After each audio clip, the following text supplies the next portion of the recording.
تو قرآن کے نزول کے یہ دو مراحل ہیں. یہ پورا قرآن لیلۃ القدر یا لیلۃ المبارکہ، یہ دو الفاظ قرآن میں آئے ہیں.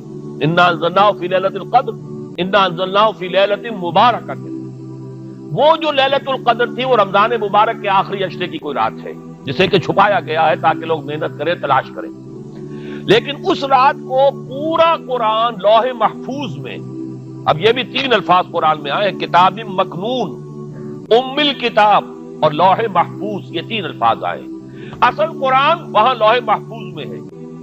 وہ قرآن اتار دیا گیا سمائے دنیا تک، پہلا جو آسمان ہے ہمارا یہاں تک اتار دیا گیا. یہ دفعتاً واحدتاً ہوا ہے، ایک دم ہوا ہے. لہذا رمضان کے لیے آیا شہر رمضان الذی انزل فیہ القرآن، یہ باب افعال سے. انا انزلناہ فی لیلۃ القدر، باب افعال ہے، ہم نے اتارا اس کو لیلۃ القدر. انا انزلناہ فی لیلۃ مبارکۃ، ہم نے اتارا اسے ایک مبارک رات میں. تو یہاں آپ نے دیکھا تینوں جگہ پر یہ آیا ہے انزال کا صیغہ باب افعال سے.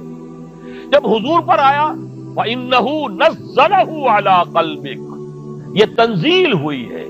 نَحْنُ نَزَّلْنَا عَلَيْكَ الْقُرْآنَ تَنزِيلًا، اے محمد آپ پر ہم نے قرآن اتارا ہے تھوڑا تھوڑا کر کے، نجمن نجمن، آیتیں پھر آیتیں پھر آیتیں آ گئی، پورا قرآن نہیں اتارا ہے. تو یہ تنزیل جو ہے حضور پر ہوئی ہے ہمارے حساب سے 22 برس میں، 610 عیسوی میں شروع ہوا اور 632 عیسوی میں حضور کا انتقال ہو گیا.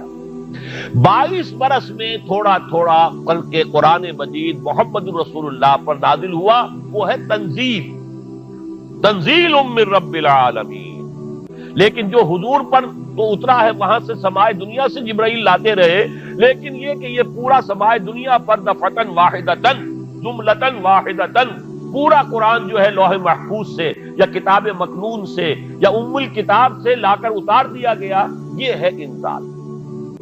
شہر رمضان الذی انزل فیہ القرآن. اب قرآن کی جو مدح ہوئی ہے، ظاہر بات ہے اس میں اگر میں نے وقت زیادہ لے لیا تو پھر تو سارا وقت اسی میں لگ جائے گا. قرآن کیا ہے؟ ھدی للناس، لوگوں کے لیے ہدایت. اور اس میں نوٹ کرنے کی کم سے کم یہ بات ضروری ہے کہ سورہ بقرہ کے شروع میں فرمایا ھدی للمتقین، یہاں فرمایا ھدی للناس.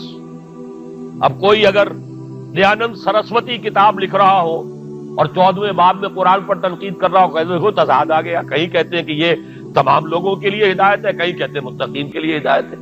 لیکن اس کا مفہوم سمجھنا چاہیے. قرآن اپنی جگہ پر ھدی للناس ہے، تمام انسانوں کے لیے ہدایت، ہر دور کے انسانوں کے لیے ہدایت ہے، مکمل ہدایت.